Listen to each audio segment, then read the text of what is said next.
These 7th graders have just finished school and are getting ready to go home to other communities in this area of the West Bank called Gush Etzion.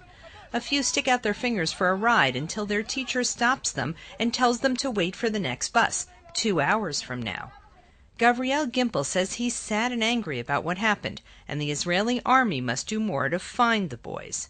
Or that they should do revenge, like that they should get them back, like kidnap someone else. Or that they should just try to get them back in a way. Like, I don't know, catch an Arab and try to find out what he did and keep searching. The 3 Israeli teenagers were taken from a hitchhiking station just down the road from here. Despite the kidnapping, Israelis of all ages were still waiting for rides. Hitchhiking is a way of life here in the West Bank. Mayor Davidi Pearl says his own children hitchhike.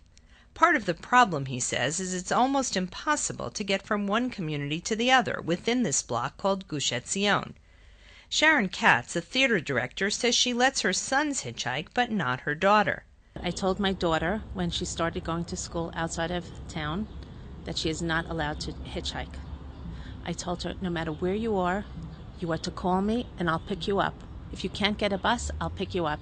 And I've picked her up in all kinds of places at all hours of the day or night because I don't want her to hitchhike. Katz volunteers at a stand set up to provide Israeli soldiers with free drinks and cookies. Many of the soldiers are on their way to the West Bank city of Hebron, about 10 miles from here, where they're searching for the kidnappers. The stand was set up 13 years ago in memory of Shmuel Gillis, a doctor who was shot and killed by Palestinians on his way home from work. Shmuel's wife Ruti says Israel should crack down harder on the Palestinian population to get the boys freed. Basic morals say that children should get home safely, she says. I think we should cut off the water in Hebron, cut off the electricity, until the Palestinian people say to the kidnappers, what you are doing is hurting us. You must free the boys now. So far, there have been no demands from the kidnappers, but it's possible the boys were taken to be exchanged for Palestinian prisoners. In 2011, Israel freed 1,000 Hamas prisoners in exchange for kidnapped Israeli soldier Gilad Shalit. Most here say doing it again would be a mistake. I'm against. I think prisoners are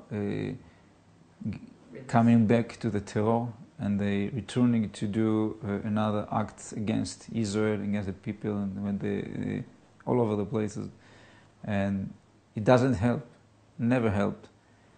Never helped to the negotiation, and never helped in getting back to the peace.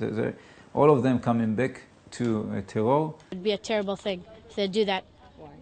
Because last time they did it with the Gilad Shalit, they took at least 900, 1,000 for one. So if they have 3, so they could take a lot more. So I think that they should just keep looking, and not let them have until they're really desperate. For the Media Line, I'm Linda Gradstein in Alon Shvut.